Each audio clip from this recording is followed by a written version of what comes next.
All right. Well, welcome everybody here and on the stream. Appreciate you taking some time today to hang out and go through knowing your numbers. Um, so before we get too far into this, um, the objective of today is to take something that we're going to discuss and actually implement it. So I want you to be thinking, um, in terms of what you can actually take in value from today's call. Don't want you just showing up for more information.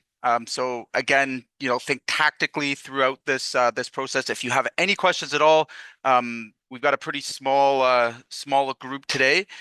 Feel free to unmute yourself and ask it. If anything you don't understand or you want more clarification, just let me know. Um, and yeah, let's get rolling. So again, if you want to answer these questions, you can unmute yourself. All right.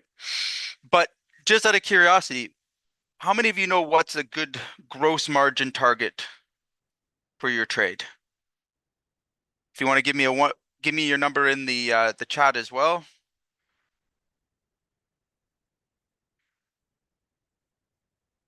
Right?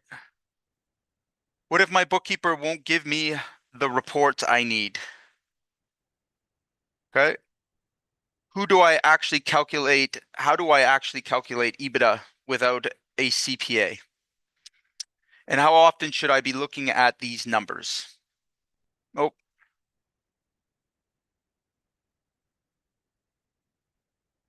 give me 1 second. Okay. And one more question, just food for thought to know if you're in the right place at all. Okay. So how many of you guys actually know your gross margin right now? All right. If you want, give me a 1 to 3 if you have zero confidence in the chat, 4 to 6 if you have a rough estimate.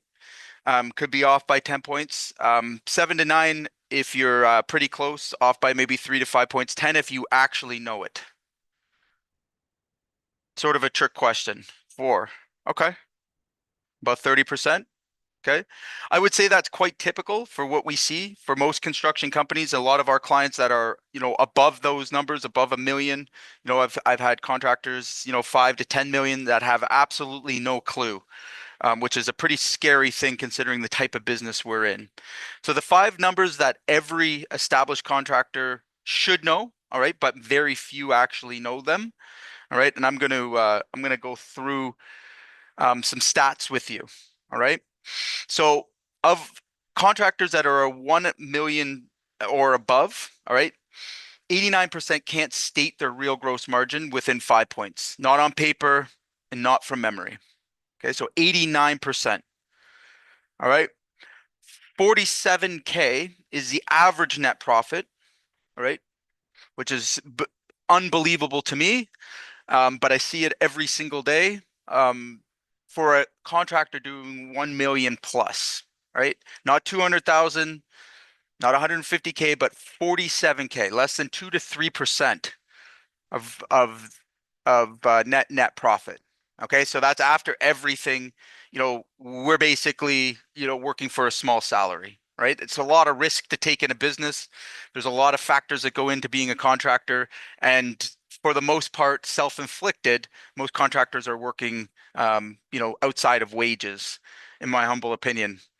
76% um, of contractors get offered less than half of what they thought their business was worth when they try and sell. And this is probably the saddest thing that I see almost on a daily basis now, with owners that are getting to that stage where they're thinking of retiring or moving on past the business. All right. And ultimately, if they get an offer at all, which is rare, for every 11 construction businesses that are going to go on the market, only one is going to sell. Okay. So you'll start to understand hopefully why these numbers are so important and why systems and having value built into your business is where we should be focusing on and measuring. All right. So type guilty in the chat if you've ever done any of these. Quoted a job from memory because you know your numbers. Approved a 50K payment without knowing your cash on hand.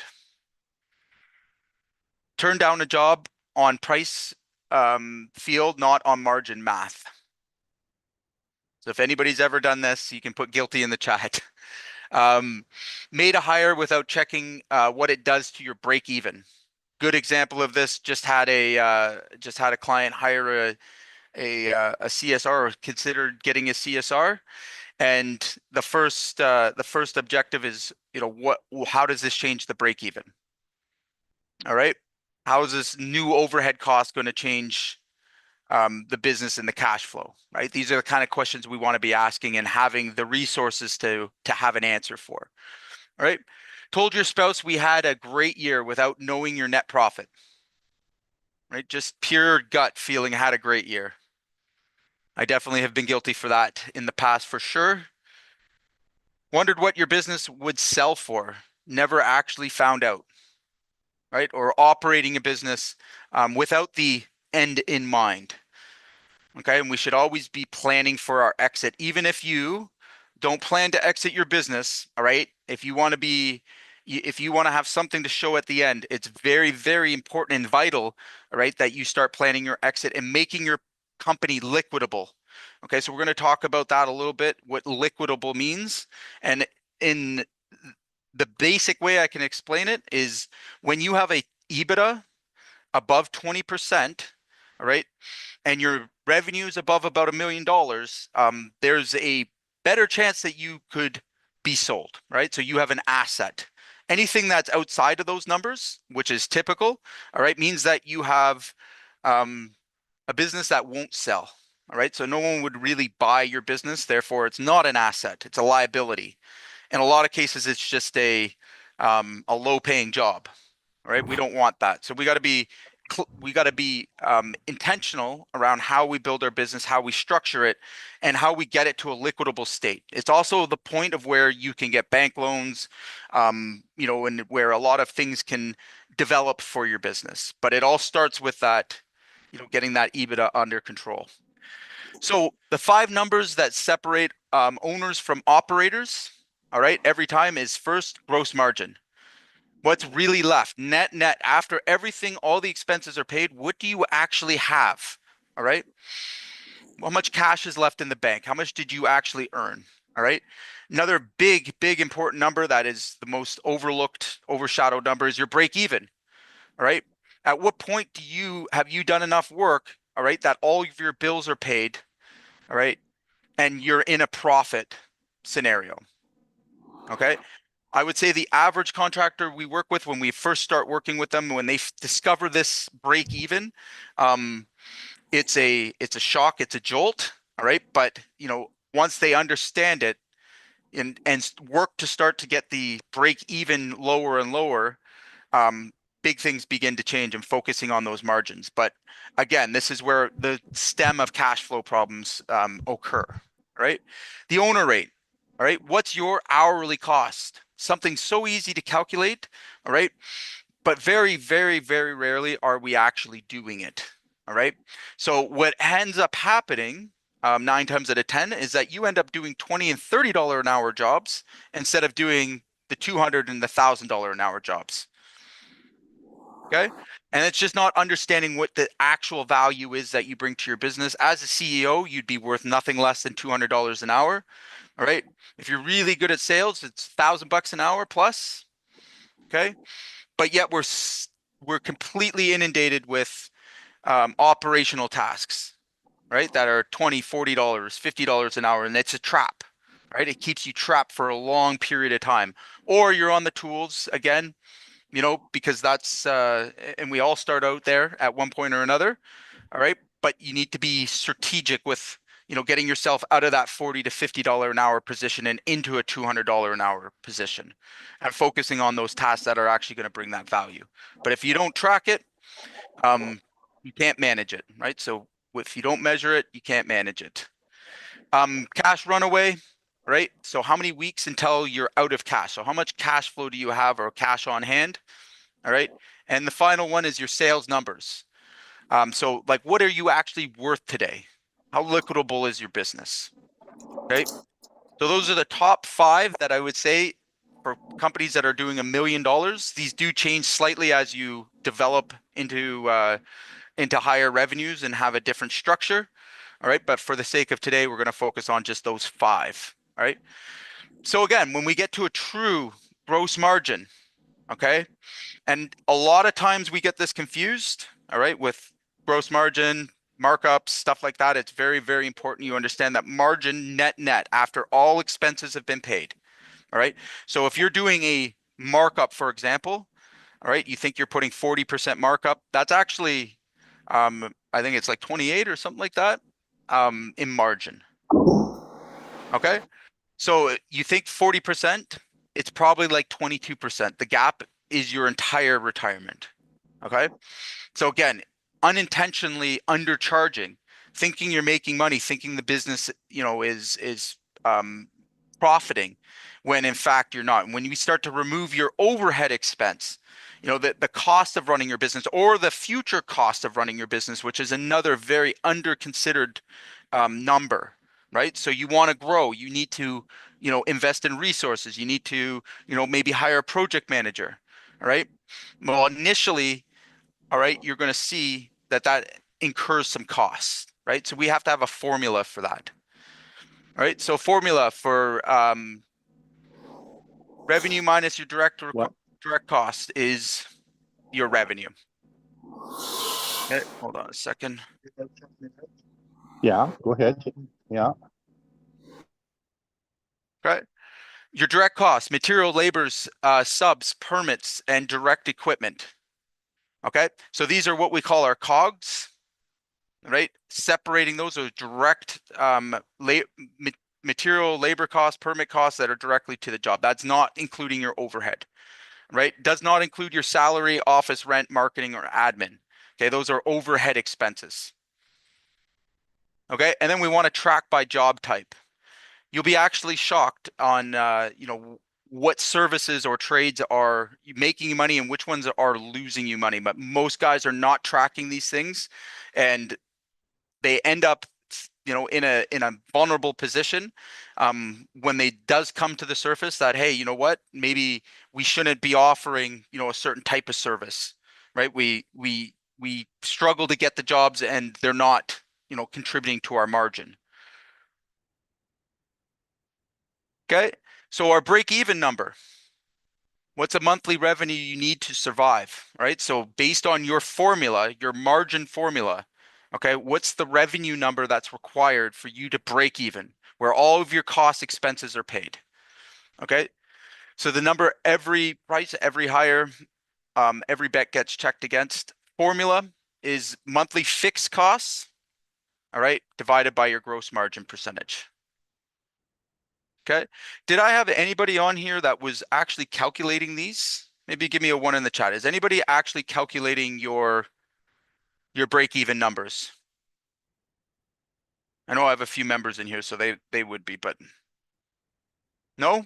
Okay. We'll make sure that we send out the slides for you guys as well. They're relatively easy. We have some templates. Actually, Maria, do you think you could throw in the break-even template in the chat for us?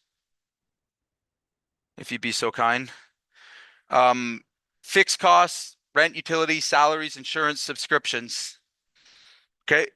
They do not include job costs, right? So those COGS have to be separated. Okay, that's not a true reflection. And the result is your revenue floor. Below equals losing, above equals making it. Okay. Okay. And what your time actually costs on paper. So the number that makes delegation stop feeling like a luxury, right? So again, very sobering process when we get into it. When you start to actually calculate your hourly rate, your hourly cost, how much you should be charging for yourself, and then choosing to say no to certain jobs that you shouldn't be doing, and prioritizing the delegation. All right. One of the biggest things that we see between someone struggling on the tools and becoming a full-fledged manager or operator is their ability to delegate. Okay. You stop being the doer. You have to become the delegator. All right.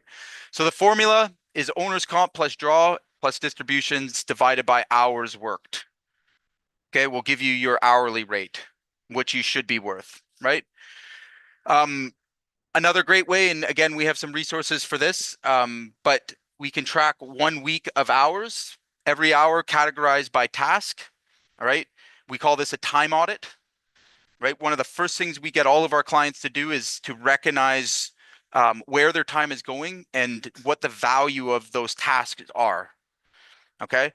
I encourage everybody, I do them myself, making sure that, I'm not subconsciously doing things that are below the pay grade that I have to work at in order for my business to thrive. All right.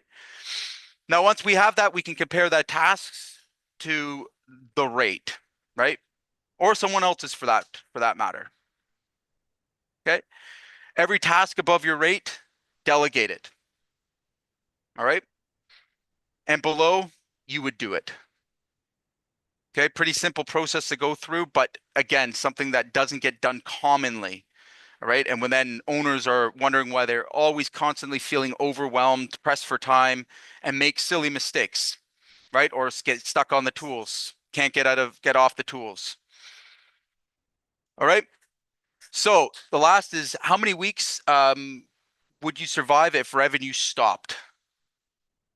Okay. The number that determines whether you play offense or defense. Okay. So the formula here is your cash on hand divided by your weekly burn rate, right? So once you know your overhead costs, which we should have that as at least a percentage of your revenue that you require every week. That's how we would build our quotes. All right. And then divide that by your burn rate. So cash on hand is liquid cash, not equipment, not equity in trucks. Okay. So we're talking actual liquid cash. And then your weekly burn rate, fixed costs divided by 4.3. So under 8 weeks, you're in danger. Under 4, you're equals crisis. Okay.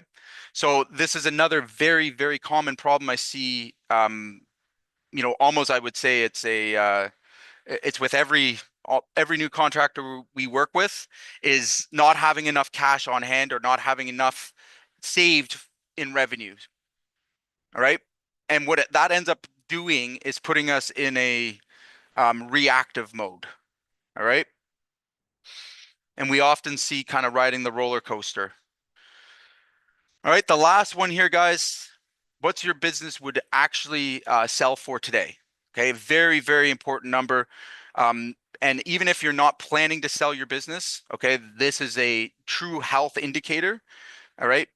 The number that tells you if you built equity or a high paying job, right? So the formula here is EBITDA, which is times the industry multiplier. Okay, so for anyone that doesn't know what EBITDA is, it's earnings before interest, taxes, depreciation, and amortization. Okay, so this is the number that an investor would look at on top of other factors if they were to consider buying your business.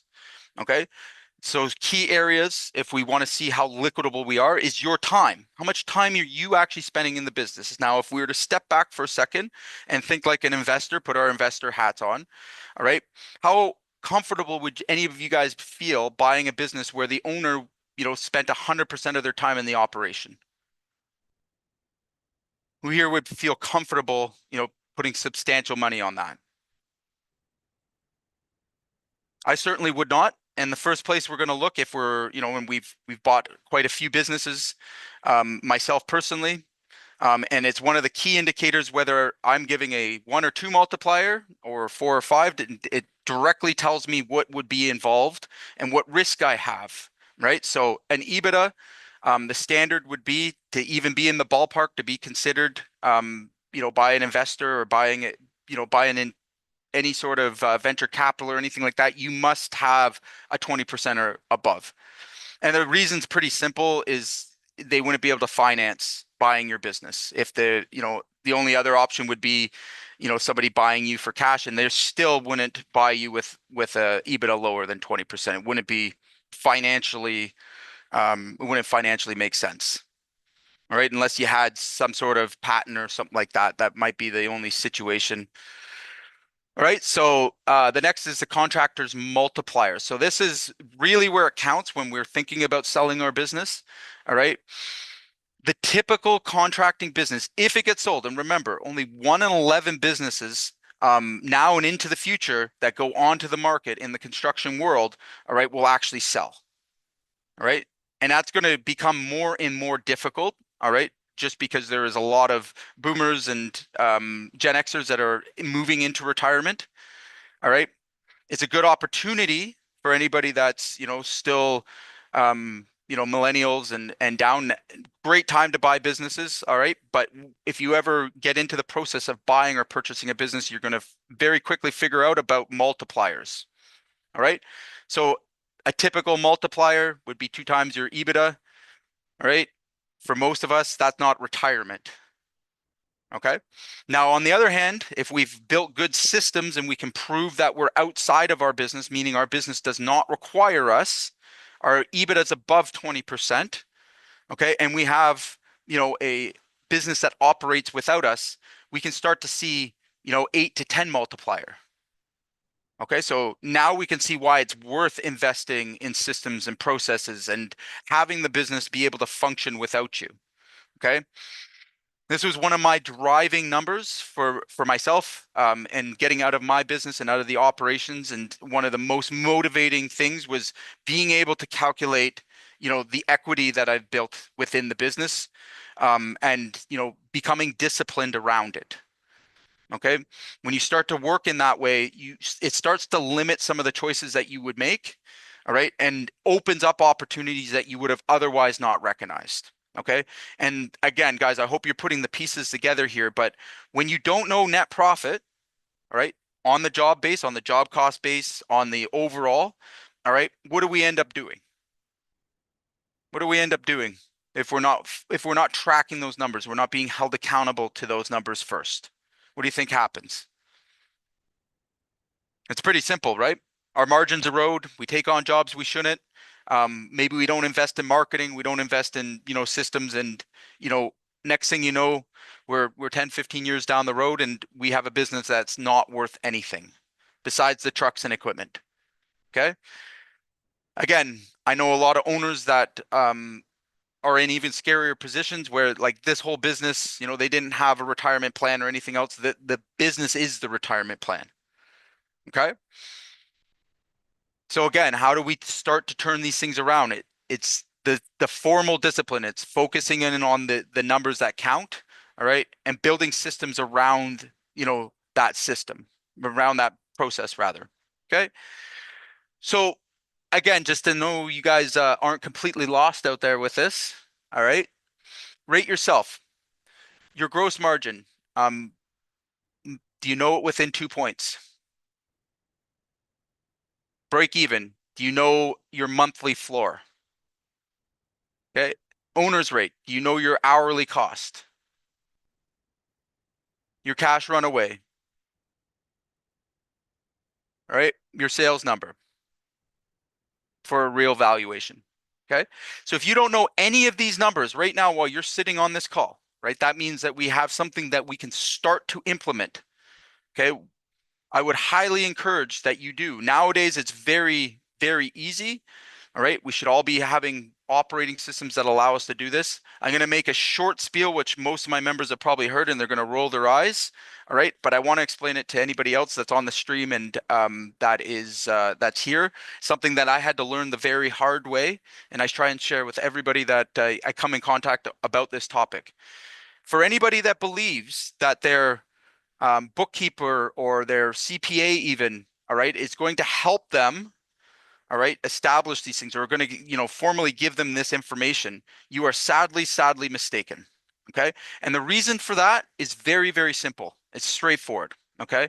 In construction, unlike other industries, other markets, all right, we have a lot of variable costs. Okay. We also have an entirely different accounting system, all right, that most contractors are completely unaware of. We aren't given, financial literacy training on this, but we have a management accounting system. Okay. A management accounting system is everything from the cost code to the schedule to the job costing, to cash flow projections and on and on. Okay. But it's everything to look into the future. And we should be using management accounting to run our business, to operate it. All right. The best contractors, the most profitable contractors, the top 3 to 4% of contractors are very disciplined on management accounting. Okay. They can look 3 months into the future. They can spend 90 days ahead. And again, they can make adjustments before problems start to occur. Okay. That's where we all want to aim to be. Okay. Now, we have another accounting system that gets confused, right? And that's called our regulatory accounting system. All right. That's your QuickBooks. That's your accountant. That's your bookkeeper. All right. That's your, most PM systems out there. All right. They give you partial pictures. All right. And the unfortunate side of it, all right, is it lives in the past. So anything that's happening, all right, within the business, all right, is being reported too late to do anything about. Okay. It's always behind your regulatory, and its primary thing is to report your income to the government. Okay. So super important that that you guys have a good grip on management accounting. That is the only way that you're going to be able to actively use these numbers to actively be able to become, in financial control of your business. Okay, so hopefully I didn't bore you too much on that topic, but again, don't rely on bookkeepers and accountants, all right, to do present you these numbers. All right. They're just not trained that way. I've had accountants, bookkeepers my entire 23, 24-year career. Not one of them has ever came and solved a problem for me in my business. Not one. Okay. I've hired the best CPAs. I always get it after the fact. And the worst thing to do is to find out you didn't make money at tax time. All right. And that's all their job is to do. Okay. So investing in your management accounting, primary. Okay, so 1.6 million in revenue, 47K net profit. Then he learned his numbers. Okay, so this is a customer of ours, actually one of our members I was just chatting with. On 1.6 million, he cleared a dismal 47K. Right? He managed to make 3 major changes. All right. First thing he did, and I can remember the conversation quite vividly when we first started working together. He pumped his chest and he said, "I close 80% of my jobs." I was like, "Okay." And, you know, ironically, whenever I hear that, it can almost always, I can almost always tell that they're going to have cash flow problems, profit problems, and they're not making enough money. And sure enough, when we started to pull back the onion in the layers, to realize that here he is doing 1.6 million, working 80 hours a week, all right, selling, yes, closing 80% of his jobs, all right, that being the suspect there, all right. So the first thing we did, we got him to raise his prices 18%. Okay. Yes, his closing ratio did come back down to earth around 50 or 40, 45 to 50% closing ratio. All right. But think about that. All right. He actually had to do 66% less work, 66% less work to earn the exact same amount of money. Okay. So how many of you sitting on the call would prefer to do less work and make more money? Yes. Okay. So is it important to know these numbers? Right. That change alone, his net went from 47K to almost 312K. Nothing about the work changed. Okay. Everything about the numbers did, though. Focusing in on the numbers that actually matter here. All right. Having a system that provides you that information where you can make informed, data-driven decisions versus reactive, emotional decisions. Okay. A great example of this is, and we come across this always. I mean, it's so rampant, but we have a contractor that's lived entirely off of word of mouth. Okay. When we suggest the idea of having a paid leads or, investing in marketing, they immediately see that whole expense as a cost. All right. And I'm sure there's a few of you guys on this call net right now that would probably put it in that category as well. All right. Now, what he doesn't see and what they don't understand, all right, is that when we have consistency in our leads, consistency in our sales, and we can actually market to people who will pay the price that we need to earn on our jobs, all right, and that we can, as a matter of fact, get our margin on that job, all right, life becomes a lot easier, all right, and the best way I can explain this is if I offered anybody here, if I told you could put in $1 today, and I'm going to give you back $4 tomorrow, well, how many times would you invest that dollar with me? right? This is the way we need to look at our marketing. But when we don't have the numbers, we don't have the data to actually make those decisions with, all right, it becomes very cloudy. And then we make bad decisions. Like we start our marketing, all right, get into the top end of our season because we don't know our sales trends, all right, and then we shut our marketing off. Oh, I've got too many customers now. I'm going to shut it off. Wrong move. All right. Because anything you're doing in marketing and sales, you should be thinking of 90 days in the future. All right. And if you knew your numbers, you would know that when and where and how much to spend on your marketing where you're going to get a full return. All right. By the way, this is something that we help all our clients to do. And again, it's something that, if you're going to do on your own, absolutely fine. All right. But own it. Own these numbers. These are where real changes start to happen, all right? Where you can put in rules and boundaries, not allowing yourself to undercharge for your services. You'll never ever know that unless you get on top of your net profit numbers, all right? So, have you heard this before? I don't have time to look at the numbers. I, I hear this quite a bit. Right? That's a huge excuse, and I'll be completely open and honest with you. In the first decade of my career, I was absolutely this guy. All right, working 80 hours a week. All right, business not making. I think we were losing money most years. Okay, and I was actually afraid to see the numbers. I avoided the numbers. Okay, I knew they weren't good. So I just kept working harder, hoping that I could outwork the bad numbers. And I tell you, it's a scary place to be. All right. Didn't work out for me. It probably won't work out for you. But once you become aware and in control of them, it changes everything. Right. So 15 minutes a week, that's the price of doing $80 an hour worth of work. Or as $250 owner costs you way more time. Right. So nobody has a single excuse here why they can't take 15 minutes a week and review these numbers. Okay. My bookkeeper knows the numbers. I love this one. No, they don't.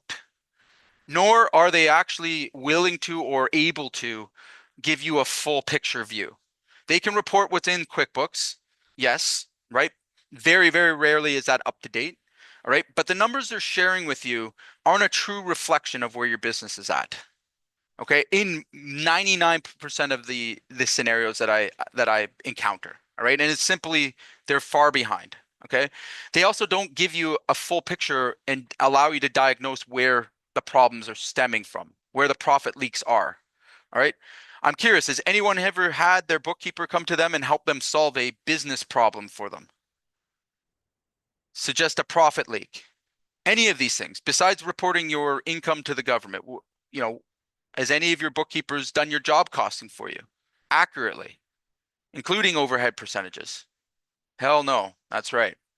Okay. So don't rely on them, guys. That's what I'm saying. You have to take control of your management accounting skills. If you don't have them, that's cool. Listen, if it's not in your zone of genius, that's absolutely fair. That's fine.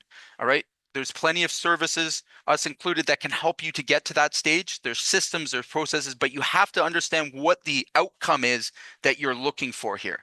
And the outcome is control. All right. If you want to grow a business, you have to have confidence and control. All right. On top of great marketing and sales. Okay. But without that confidence and control, we are constantly in a state of stuck. Okay. So again, you miss opportunities. All right. We run around chasing things that are actually not helping the business to grow at all. All right. We go into bad deals, bad jobs. We attract bad customers. Again, just not knowing those numbers. And believe me, I encounter these type of contractors on a daily basis, both in my own business and through Contractor AI. All right. Ones that are undercharging, working for wages. Okay, that will have no future and will not exist here in the next 4 to 5 years. All right, that's a terrible way to go about, working in this business, especially with all the opportunity that's in front of us. So numbers change everything. Numbers change every month. So why bother? Okay. So again, taking accountability and having ownership. This is usually a coping mechanism that I find, and I've been I've been a culprit for myself. All right, is just not wanting to know the truth. Okay, and we've got to face that. If we're avoiding it, all right, it's only going to get worse. The second we start to confront it, even if it's bad, all right, and a lot of this is what we've been able to do with most of our customers. Once we start to confront it head on, now we can make informed, educated decisions to start to reverse those effects. Okay, but its first step is knowing, right, being sure of it. And all it takes is one or two of these numbers to be out, all right? And you can be given, false hope or false understanding of where your business actually stands and how it compares to the rest of the industry or the market, right? So that's exactly why we have to track them. The trend is the story, right? The snapshots are useless without a baseline, okay? So again, we want to have ultimate control. The numbers don't lie, okay? On the other hand, your workers, your vendors, right? They all lie. Okay. But numbers don't. So be driven by your numbers. Okay. I've never been a numbers guy. I can relate to that as well. All right. You've also never been a CEO, right? So every CEO in every industry knows their numbers cold. That's the job. Right. So if you don't want to be the CEO of your business, right? You don't want to own your business. I would probably suggest you go find a job. All right. It'd probably pay you more. Okay. If we're not willing to take the accountability of a CEO, and I will very quickly give you my definition of what a CEO is at its core. All right. A CEO's sole purpose, all right, sole objective is to produce a profit for the shareholder. All right. You can argue with me every other which way, but like that is the objective of being a CEO. Or why would they have them? All right. If you don't produce a profit for your shareholder, okay, you're not a CEO. All right. Operators don't do this. You know, managers don't do it, but a CEO does. So you have to decide, are you going to be the CEO of your business? All right. So you don't have to know how to calculate all this stuff and work it. Like, again, understand that it's not about, having to relearn a skill that you hate. All right. But it's about being accountable. If you don't have the skills to do it now, find someone who does. Okay. Again, reach out, be vulnerable, take that first step. Most of this stuff, again, guys, it's not rocket science, but it's a discipline. All right. It's a commitment to doing these things, to being in control of your business, even if the numbers are ugly, even if they're bad. I would take that position, bad numbers, but in being aware of them over being blissfully unaware. Okay. That's the more scarier scenario. And that's where big, big problems start to happen. All right. And you can dig yourself a hole over years and years, and it's one that you'll never get out of. And that I've seen people sink their entire retirement away on these mistakes. And it was just not necessary. Okay. It was their own mental blocks that got in their way. The things they were unwilling to do, all right, that forced them to work so hard and then have nothing to show. Okay. So again, A, B, C, D, E, gross margin, right? Job type, breakdown, hidden leaks, real formula, right? So if we can get the A, B, C, D, E, all right, your break even, your fixed cost pricing decisions, and your safety floor. C, your owner rate, the delegation math, hours tracking, and what to drop. Okay. You also get your sanity back, which is helpful. Maybe protect those relationships that you're doing all of this for. All right. I deal with a lot of customers that come to us and start working with us where, their relationships with their kids, their family, all right, are suffering because they don't have time. All right. And they're always working. That's an unfortunate place to be, especially with all the risks that we take in these businesses. It just doesn't need to be that way. All right. What are you doing it for? Was it to work 80 hours a week for the next 25 years? Right? Miss those opportunities with your family?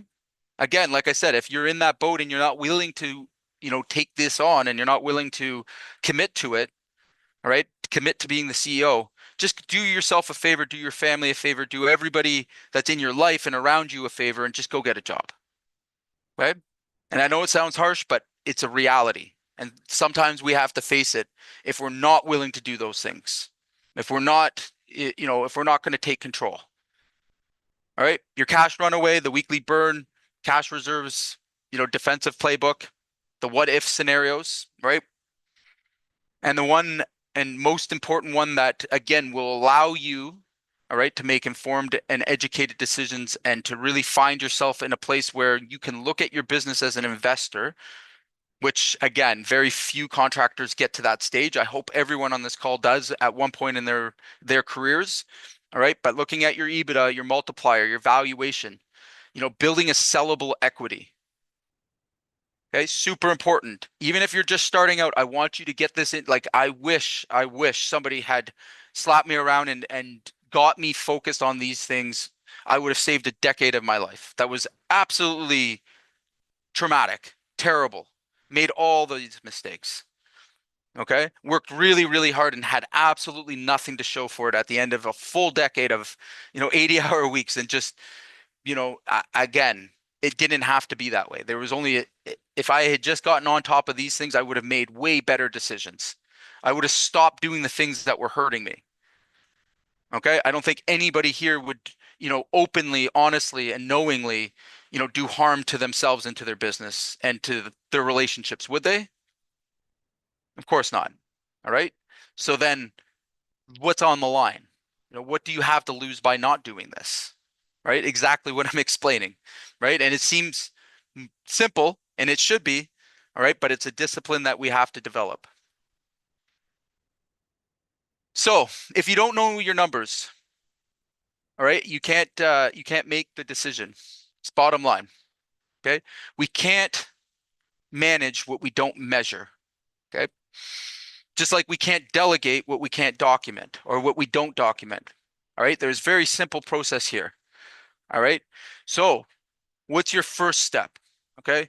And again, guys, I want you to take away an action item that you're going to do. If it's just one of those numbers, all right, most of those can be calculated within 15 minutes. We'll send you the tools, the worksheets. Again, if you if you want to jump on a quick call, we can go through them and discuss them. And it's pretty easy to calculate to figure out where you're at. All right. But I want you to take action. If you don't know these numbers and you didn't have a 9 or a 10 in the chat when we started this conversation, all right, that should be your wake-up call. All right, why are you doing this? I want you to stop and think about it for a second. All right, are you a responsible CEO? All right, or are you a reckless operator? And there's many of those, right? Recklessly damaging their future, damaging their family's future, not building a legacy here, or building a prison cell for themselves, right? I can certainly relate to that and living in a prison cell in this business, right? Where you're forced to do things on a daily basis that you hate doing, right? I can't think of anything worse, right? So again, we'll take a little bit of time here, guys. If you feel comfortable, I know this is a delicate topic, so I'll totally understand if you're not willing to unmute yourself and discuss it. But again, it's okay to be vulnerable towards these things. What's not okay is not doing anything about it, right? And what I often like to say is once you start to put it out there, right, get it out of your head, right, good things start to happen, right? Change starts to happen and in a positive change, all right? I've literally had calls where I've had my client, grown men, cry when they seen these numbers, all right? And I much rather that, okay, because that means that we are finally at a stage where change is necessary. All right. Now, hopefully you don't leave it to the last minute where it's that painful or you're not in that bad of a situation. But again, it comes back to, your pride, your ego, all of those things combined. All right. Nobody wants to be on a burning ship, do they? Okay. You also can't fix it. You can't fix it. You can only guess at it, and you will never actually fix anything until you get these things under control. Okay. So for a Q&A here, what's a good gross margin target for your trade? Okay. And I'll answer this. I'll answer my own questions. If you're not if you have none. All right. So um particularly for roofing, all right, for single service electricians, plumbers, if you're on the service side, a healthy gross margin is going to be around 50%, nothing less than 33%. Okay. And if you're more in the contracting side, once you start to dip below that 33% margin, you are literally at a break even. Now your business isn't making a profit at all. It's just staying afloat. Okay. So we want to aim for those kind of gross margins. And again, it's just math when you start to reverse out your overhead cost or your full operating cost. So if you have an extremely low overhead, for example, let's say that you're only, you're a truck and a ladder guy. All right. What I want to suggest to you, all right, is start holding yourself accountable to real business expenses. And an average is nothing less than 22% of revenue should be set aside for overhead. And that can go much, much higher. Again, that's why it's very important that you know your overhead expense and understand that that overhead moves up and down month to month. Okay. Is there anybody here that's ever had the exact same revenue month to month? Anybody here? Exactly the same revenue? No. Okay. So then it's safe to say that our overhead expenses would fluctuate, especially if it's a percentage of overhead, right? If you're using that as a formula to price your jobs, all right, which you should be, okay? You're adding that into the formula, all right? How do you do that? How do you know that you're accurately making money? So if you had a month where you only, cleared ten or $15,000 when your typical month was $100,000, and you're applying that same formula to the following month, thinking you're making money, you are sadly mistaken because you already took a loss that would have increased your overhead and should have been added into the formula to be made back up. But what ends up happening, most guys make this mistake. They get a little bit slow because they didn't market. All right. They panic, drop their price. All right. And now they've compounded the problem. All right. So again, they get desperate. They start taking things that they shouldn't be taking. And this starts this chain reaction. All right. And it's all because we got out of discipline with where our margin should be. All right. And we don't have a backup plan. Right. We don't have more opportunity than we need. Okay. Which is very easy nowadays. Right. It's never been easier in the history of contracting. Yeah. So being a contractor, sometimes payments don't come in as consistent. Agreed. Absolutely. So let me ask you this. Is it responsible to not be able to have at least 8 weeks of costs, banked away? If we don't have that, if we're not able to put 12 weeks, myself personally, I have 6 months where I could absolutely take no revenue and continue my costs. All right. Now, I'm going to be honest with you. That might seem like I'm bragging or something, but when you've lived on the other side of this, okay, when you've ran your business into the ground, and I did that a decade ago, where, the pain of and the suffering of all the work I had done, everything that I had worked towards, all right, to find out at the end that, I'm hundreds of thousands, well, actually millions of dollars in debt, all right, and only then actually make a change, all right. I could have saved a whole decade of my life. All right. Had I just taken less, done the jobs that were actually making me profit. All right. Once I started to realize that you have to start with profit first. Okay. You have to be focused on that number. If or else, why would you be doing it? Are we in business to make a profit? If you're not here to make a profit, right, you're here for something else. All right. Again, I would strongly suggest that you go get a job. Okay. Again, it sounds harsh, but it's a reality. It's a fact. All right. Once you start to focus and maintaining, hey, I'm not doing a job for less than 33% margin. You know what happens?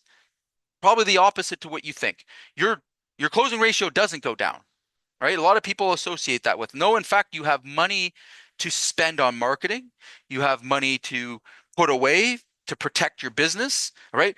Heaven forbid you take a vacation, you want to leave and go leave for 2 weeks, right? There's cash there, all right?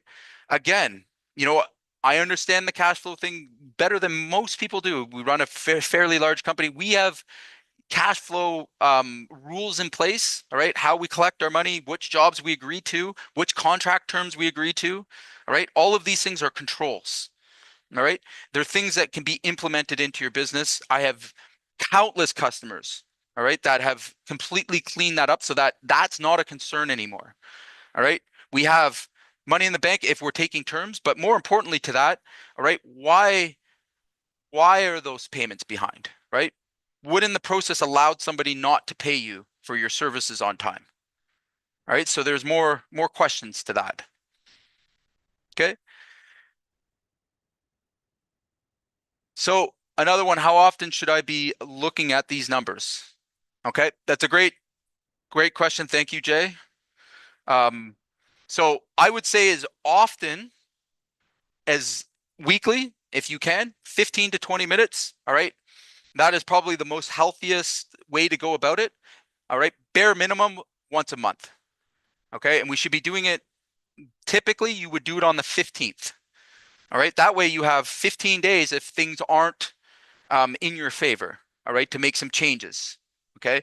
Again, I brought up a little earlier about management accounting and why in management accounting, we have mechanisms there that control schedule. All right. Schedules related to your cash flow. All right. And you'll understand why good contractors are very, very sure about their schedules. Okay. So all of these things are related. They're all a system, a process. Any other questions before I wrap this this baby up for us?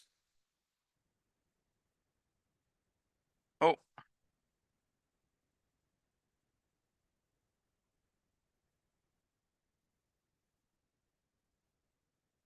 yeah, when I try to go up and don't get the jobs. Okay. I hear this quite often. That's an easier problem to fix, all right, than being underpriced. All right. So what I'll say there is that it's generally a marketing and sales process that's restricting you from, getting those higher end jobs. Typically, what I end up finding out behind that, that question, all right, or that statement, all right, is that we aren't truly selling our jobs. We're not differentiating ourselves. We don't have a great offer. We're just offering services. So the best kind of example I'll give you for this, all right, how many of you have gone into your customer's home and said, I do great work, good quality work, you should hire me? On the contrary, how many of you guys have gone into your customer's house and said, hey, you know what? I'm going to do really mediocre semi-par work. I might steal your deposit today.